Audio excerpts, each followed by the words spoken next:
So hello everyone. So this is CS Anidya Saraf and today we are going to revise essay 505 that is external confirmation. तो बहुत आसान standard है, practical standard है. सबसे पहले ऐसे 505 क्या है एक्सटर्नल कंफर्मेशन, कि हम किस प्रकार से एक थर्ड पार्टी से रिटन फॉर्म में कंफर्मेशन लेते हैं. अब स्टैंडर्ड कहता है रिटन फॉर्म में कम्युनिकेशन लेते हैं, पहली चीज. दूसरी चीज स्टैंडर्ड कहता है कि मैनेजमेंट के ऑथराइजेशन के बाद आप उस थर्ड पार्टी से क्या करते हो, कम्युनिकेशन लेते हो. तो मैं एक थर्ड पार्टी से कंफर्मेशन लेता हूं, रिटन फॉर्म में कंफर्मेशन लेता हूं. वो कंफर्मेशन इलेक्ट्रॉनिक मीडिया में भी हो सकता है, वो कंफर्मेशन इलेक्ट्रॉनिकली भी हो सकता है, वो कंफर्मेशन चिट्ठी के थ्रू भी हो सकता है, लेटर्स के थ्रू भी हो सकता है, लेकिन मैनेजमेंट को ऑथराइजेशन चाहिए. लेकिन oral confirmation does not amount to external confirmation. Oral confirmation does not amount to external confirmation. अब ऐसे 505 कोरिलेट करता है विद ऐसे 330 एंड 550. एंड फर्दर अपने को ध्यान रखना है कि अगर इन्वेंटरी थर्ड पार्टी के पास है उसके रिगार्डिंग में एक्सटर्नल कंफर्मेशन ले रहा हूं तो 505 नहीं लगेगा, 501 लगेगा. और अगर लिटिगेशन के रिगार्डिंग मेरे को लीगल काउंसिल से कंफर्मेशन लेनी है तो वहां भी ऐसे 505 नहीं लगेगा, 501 लगेगा. अब हमारा जो एक्सटर्नल कंफर्मेशन का प्रोसीजर है क्या रहेगा, सबसे पहले मैनेजमेंट से ऑथराइजेशन लो. जब तुम मैनेजमेंट से ऑथराइजेशन ले लो तो तुम डिटरमाइन करो कौन से असर्शंस के रिगार्डिंग तुमको कंफर्मेशन लेना है, तुमको किस इंफॉर्मेशन के रिगार्डिंग कंफर्मेशन लेना है. उसके बाद तुम सेलेक्ट करो आइटम्स की कौन कौन से आइटम्स के रिगार्डिंग तुमको कंफर्मेशन लेना है. उसके बाद तुम डिजाइन करो कंफर्मेशन रिक्वेस्ट, जो कि या तो पॉजिटिव कंफर्मेशन रिक्वेस्ट हो सकता है या नेगेटिव कंफर्मेशन रिक्वेस्ट हो सकता है. उसके बाद तुम सेंड करो रिक्वेस्ट को, फिर आएगा सामने वाली पार्टी का जवाब, फिर आएगा सामने वाली पार्टी का जवाब.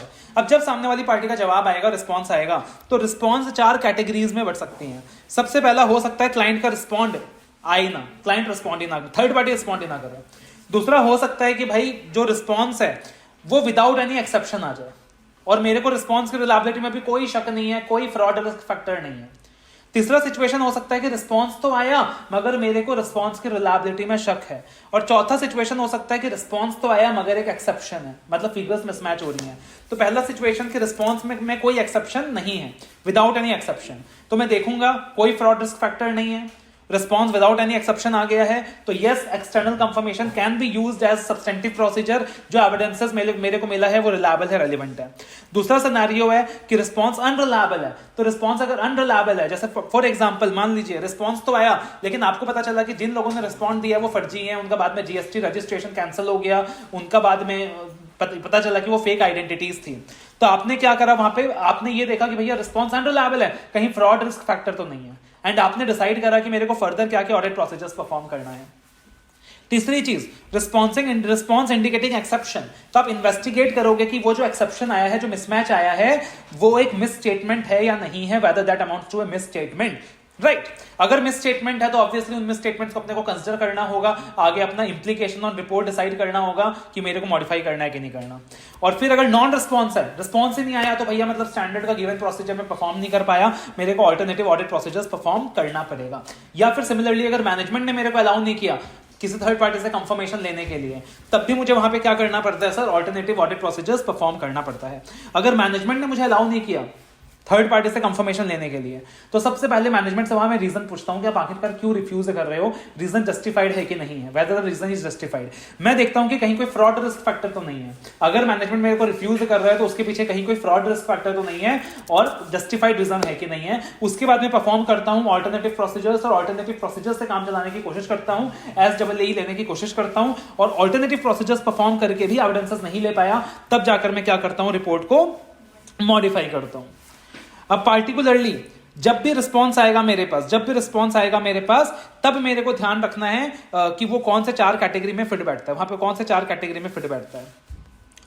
उसके बाद नेगेटिव कंफर्मेशन रिक्वेस्ट की बात करें तो नेगेटिव कंफर्मेशन रिक्वेस्ट यहां पे सबसे ज्यादा इंपॉर्टेंट है. कि नेगेटिव कंफर्मेशन रिक्वेस्ट में हम क्या बोलते हैं कि अपने को सामने वाले पार्टी का रिस्पांस तभी चाहिए अगर डिसएग्रीमेंट की संभावना है, जबकि पॉजिटिव कंफर्मेशन रिक्वेस्ट में हम बोलते हैं कि चाहे एग्रीमेंट हो या डिसएग्रीमेंट हो, आपको हमेशा रिस्पॉन्स देना है. तो पॉजिटिव कंफर्मेशन रिक्वेस्ट में क्या होता है कि सामने वाली पार्टी को हर हाल में रिस्पॉन्ड करना ही होगा इन केस ऑफ एग्रीमेंट और डिसएग्रीमेंट. एंड अगर सामने वाले का जवाब नहीं आएगा तो मैं फॉलो अप करूंगा. क्या करूंगा, फॉलो अप करूंगा. तो नॉर्मली पॉजिटिव कंफर्मेशन रिक्वेस्ट कब यूज करेंगे, जब रिस्क ज्यादा होगा, जब कंट्रोल्स अच्छे नहीं होंगे, जब कंट्रोल रिस्क हाई होगा, जब अपने को लगेगा कंट्रोल्स अच्छे नहीं है, या एक्सेप्शन रेट की संभावना है, ज्यादा एक्सेप्शन रेट की संभावना है. अब नेगेटिव कंफर्मेशन रिक्वेस्ट मैं कब लूंगा कि अगर मेरे को जहां पे मुझे सिर्फ पार्टिकुलरली जो क्लाइंट है उस पर भरोसा है, कहीं ना कहीं मेरे को ROMM के चांसेस कम लग रहे हैं, कहीं ना कहीं मेरे को कंट्रोल्स अच्छे लग रहे हैं, और अगर मुझे लगता है कि बहुत ज्यादा लार्ज नंबर ऑफ बैलेंसेस है, स्मॉल बैलेंसेस है, होमोजेनस बैलेंसेस है, ROMM कम है, कंट्रोल्स अच्छे हैं और एक्सेप्शन रेट की संभावना कम है, low exception rate is expected, low exception rate is expected, mismatch होने के चांसेस कम है, और मेरे पास ऐसा कोई कारण नहीं है, मेरे पास ऐसा कोई रीजन नहीं है कि मुझे ये लगे कि थर्ड पार्टी मेरे रिक्वेस्ट को डिसरिगार्ड कर देगा और जवाब नहीं देगा। तो अगर ये सारी चीजें मुझे लगती हैं कि मेरे फेवर में है तो मैं नेगेटिव कंफर्मेशन वहां पे ले सकता हूं। उसके बाद जब भी हम कंफर्मेशन रिक्वेस्ट डिजाइन करेंगे तो डिजाइन करते वक्त किन फैक्टर्स का ध्यान रखेंगे? तो डिजाइन करते वक्त मेरे को देखना होगा सबसे पहले कि मैनेजमेंट ने क्या मुझे ऑथराइजेशन दिया। अगर मैनेजमेंट ने मुझे ऑथराइजेशन दे दिया तब जाके मैं आगे बढ़ सकता हूं, वरना आगे बढ़ने का कोई सवाल ही नहीं उठता। अगर मैनेजमेंट ने मेरे को ऑथराइजेशन दे दिया तब मैं सोचूंगा अच्छा किस असर्शन के बारे में बात कर रहा हूं मैं, फिर मैं सोचूंगा कौन से इंफॉर्मेशन के रिस्पेक्ट में कम्युनिकेशन लेनी है, फिर मैं सोचूंगा कि ROMM कितना है, फ्रॉड रिस्क फैक्टर का रिस्क कितना है, कंफर्मेशन लूंगा तो भैया रिलायबल रिस्पॉन्स आ जाएगा उसकी संभावना कितनी है, कंफर्मेशन रिक्वेस्ट का मेरा लेआउट क्या रहेगा, प्रेजेंटेशन क्या रहेगा, मैं कंफर्मेशन रिक्वेस्ट किस तरीके से भेजूंगा, पेपर फॉर्म में भेजूंगा, इलेक्ट्रॉनिक फॉर्म में भेजूंगा, किस तरीके से भेजूंगा, और सामने वाला बंदा मुझे रिस्पॉन्स दे भी पाएगा कि नहीं, सामने वाला बंदा उतना कैपेबल भी है कि नहीं, मुझे रिस्पॉन्स दे भी पाएगा कि नहीं दे पाएगा। और इस स्टैंडर्ड के अंदर जो सबसे इंपॉर्टेंट एरिया होता है कि अगर जो कंफर्मेशन का जवाब, जो कंफर्मेशन का मुझे रिस्पॉन्स मिला, अगर वो रिलायबल नहीं है, क्योंकि every confirmation, every response might carry the risk of interception, alteration और फ्रॉड। तो अगर कभी भी एज ए ऑडिटर मेरे को रिस्पॉन्स इनडायरेक्टली मिलता है या मेरे को शक होता है कि भैया जो रिस्पॉन्स आया है वो किसी और ने दिया है, तो वहां पे मेरे को फ्रॉड रिस्क फैक्टर असरटेन करना होगा।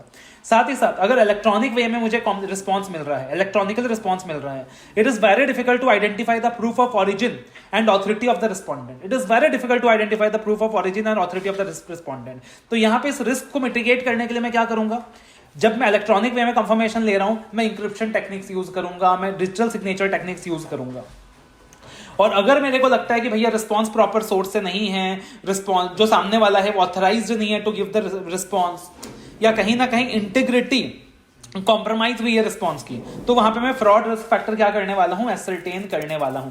या फिर अगर थर्ड पार्टी के थ्रू मेरे को कंफर्मेशन रिक्वेस्ट का जवाब मिल रहा है, तब मेरे को शक होगा कि यार थर्ड पार्टी के थ्रू मेरे को कंफर्मेशन रिक्वेस्ट का जवाब मिल रहा है, तो हो सकता है कि रिस्पॉन्स प्रॉपर सोर्स से ना हो सकता है कि किसी सामने वाले बंदे ने रिस्पॉन्ड किया है वो ऑथराइज्ड ही नहीं हो रिस्पॉन्स देने का, या हो सकता है कि रास्ते में उस थर्ड पार्टी ने क्या किया है, रिस्पॉन्स की इंटेग्रिटी को ऑल्टर कर दिया है। Integrity of the response have been compromised during the transmission process। ठीक है, अब एक चीज मेरे को याद रखना है, अगर oral response मिलेगा that does not meet the definition of external confirmation, अगर oral response मिलेगा तो मेरे को बाकी प्रोसीजर्स भी परफॉर्म करने होंगे और भी एविडेंसेस ऑब्टेन करने होंगे।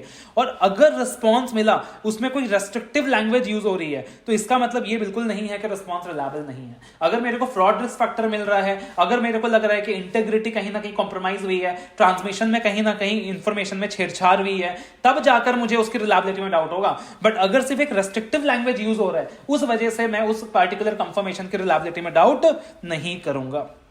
So these are the important areas that we need to remember in SA 505 external confirmation।